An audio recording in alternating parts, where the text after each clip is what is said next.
Hi friends, இப்போ நம்ம Pandya stores பார்க்க போகிறோம். பாண்டிய ஸ்டோர்ஸில் பொண்ணும் பையனும் மாற்றி மாற்றி வைக்கப்பட்டுக்கிட்டே இருந்தால் எப்படிப்பா போய் தனியாக பேசிட்டு வாங்கப்பான்னு சொல்கிறாங்க. போய் பேச போனால் எனக்கு இது பிடிக்கும், எனக்கு அது பிடிக்கும்னு பேசிட்டு இருக்காங்க. அடப்பாவிகளா, அதை விடுங்க, தங்கமயில் அமைதியாக இருக்கிறத பார்த்துருக்குமா, இந்த பொண்ணு இவ்வளோ நடிக்குது அப்படிங்கிற மாதிரி ஆயிடுச்சு.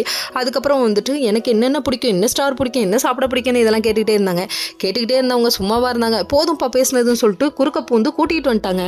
இது என்னடா இது இப்படி இருக்காங்க அப்படிங்கிற மாதிரி ஆயிடுச்சு. சரின்னு சொல்லிட்டு வெளியே வந்தோடனே நம்ம பாண்டிய ஸ்டோர்ஸில் அதாவது வீட்டுக்கு ஒருத்தர் இருப்பாங்களே, இதெல்லாம் ஒரிஜினல் நகையான்னு கேட்குறாங்க. வீடு சின்னதாக இருக்குங்கிறாங்க.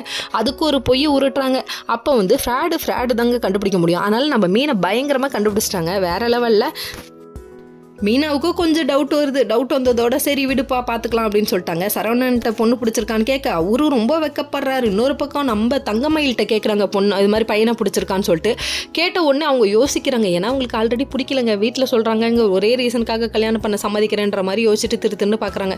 இப்படியே பார்த்துட்டு இருந்தேன் என்ன அர்த்தமா, சொல்லுமா பிடிச்சிருக்கா இல்லையான்னு சொல்லிட்டு கேட்குறாங்க. ஏன்னா இவங்க பொண்ணோட சம்மதம் முக்கியம்னு சொல்லிட்டு ரொம்ப எதிர்பார்க்குறாங்க. இவங்களும் பிடிச்சிருக்குன்னு சொல்லிட்டாங்க. சொன்ன உடனே பயங்கர ஹாப்பி. நம்ம சரவணனுக்கு வேற லெவலில் ஹாப்பி. என்னன்னு பார்க்குறீங்களா, நம்மளையும் நம்பி ஒரு ஜீவன் வருதுங்கிறத நினச்சிதான் அப்புறம் நம்ம பாண்டியன் ஒரு வழியாக சரி மித்த விஷயங்கள்லாம் பேச ஆரம்பிப்போம்னு சொல்கிறாங்க. மித்த விஷயங்கள்னா என்னங்க பண்ணலாம் அப்படின்னு சொல்லி ஒரு நல்ல நாள் பார்த்து கல்யாணம் வச்சுக்கலாம், எங்களுக்கு வந்து வரதட்சணைலாம் எதுவும் வேணாம் அப்படின்னு சொல்லி பேசுகிறாங்க. நீங்கள் கேட்டாலும் கொடுக்குற லெவலில் இங்கே ஒன்றும் இல்லைங்க அப்படின்னு சொல்லிட்டு அவங்க மனசில் நினைக்கிறாங்க. நினச்சது மட்டும் இல்லைங்க, இதை வச்சு எப்படியாவது இன்னொரு பொண்ணையும் கல்யாணம் பண்ணி கொடுத்துடணும்னு யோசிக்கிறாங்க. அந்த வீட்டில் பையன் இல்லையே, இதே மாதிரி ஒரு நல்ல குடும்பம் வந்துட்டா தேவலான்னு சொல்லிட்டு யோசிச்சுட்டு இருக்காங்க. ஓகே ஃப்ரெண்ட்ஸ், நெக்ஸ்ட் வீடியோவில் பார்ப்போம். பாய்.